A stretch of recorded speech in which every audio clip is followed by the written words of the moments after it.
తల్లి కావాలని నాకు అనిపిస్తుంది. మాతృమూర్తిగా పొందే అనుభవాన్ని నేను పొందాలని అనే విధంగా నాకు అనిపిస్తుంది. సో, మరి నాగ చైతన్య సహకారం ఉంటే నేను ఖచ్చితంగా తొందరలోనే తల్లిని కాబోతాను అనే విధంగా కొన్ని విషయాలు మాత్రం శోభితా ధూళిపాల మీడియా ముఖంగా చెప్పడం జరిగింది.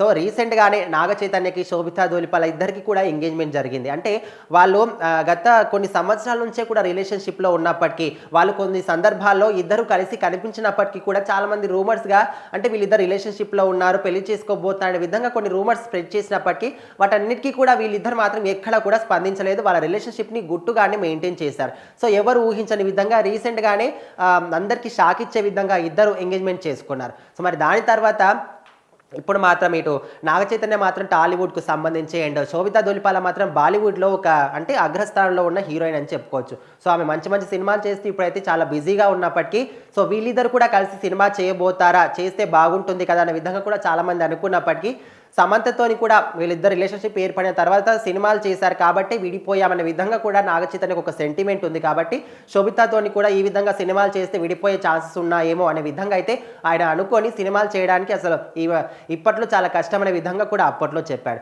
సో, మరి ఏదేమైనప్పటికీ కూడా శోభితా ధూళిపాల కొన్ని విషయాలు అయితే చెప్పడం జరుగుతుంది మీడియా ముఖంగా. ఏ విధంగా అంటే ఒక భర్త స్థానంలో ఉన్న వ్యక్తి ఒక ఆడవాళ్ళకి ఏ విధంగా సపోర్ట్ చేస్తాడో ఆయన ఎల్లవేళలా సపోర్ట్ చేసి అన్ని విషయాల్లో కూడా ఆయనకు అండగా ఉంటే ఆడవాళ్ళు కూడా ప్రతి ఒక్కటి కూడా సాధిస్తారు. ఖచ్చితంగా వాళ్ళ జీవితంలో కూడా వాళ్ళ అనుకున్న గోల్స్ కావచ్చు, ఉన్నత శిఖరాలను కూడా ఖచ్చితంగా ఆడవాళ్ళందరూ కూడా అధిరోహిస్తారు. సో, అదంతా కూడా ఒక తన లైఫ్ పార్ట్నర్ చేతిలోనే ఉంటుంది. చాలామంది పెళ్ళైన తర్వాత వాళ్ళ భార్యలని బయటికి రానియకపోవడం, వాళ్ళు చేసే పనిని అడ్డుపడడం, సినిమాలు చేయనీయకపోవడం ఇలాంటివన్నీ కూడా చేస్తూ ఉంటారు. సో, ఇలాంటివన్నీ కూడా చేసినప్పుడు వాళ్ళ లైఫ్ అక్కడికే అనే విధంగా వాళ్ళు ఒక డిప్రెషన్‌లోకి వెళ్ళి వాళ్ళ లైఫ్‌ని మొత్తం కూడా అక్కడికే ఎండ్ చేసి ఓన్లీ కుటుంబానికి సేవ చేస్తూ అక్కడనే ఉండిపోతారు.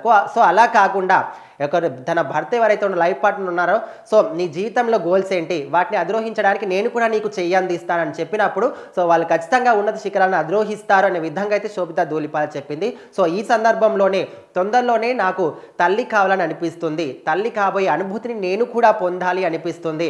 సో, దాన్ని అంటే చాలామంది కూడా హీరోయిన్లు అంటే ఏ విధంగా కొన్ని లిమిట్స్ పెట్టుకుంటారు. పలానా సమయం తర్వాతనే తల్లి కావాలి, ఈ సినిమా చేసిన తర్వాత తల్లి కావాలి, ఒక 5 సంవత్సరాల తర్వాత తల్లి అనుకుంటారు. కానీ నాకు అలాంటి లిమిట్స్ ఏమి లేవు, ఎప్పుడు అయితే అప్పుడే. సో, నాకు తొందరగా తల్లి కావాలనిపిస్తుంది, తల్లిదండ్రుల మాతృత్వంలో ఉండే అనుభూతిని నేను పొందాలనిపిస్తుంది అనే విధంగా కొన్ని విషయాలు మాత్రం శోభితా ధూళిపాల చెప్పింది. ఆ మాటలన్నీ కూడా ఇప్పుడు సోషల్ మీడియాలో వైరల్ అవుతున్నాయి.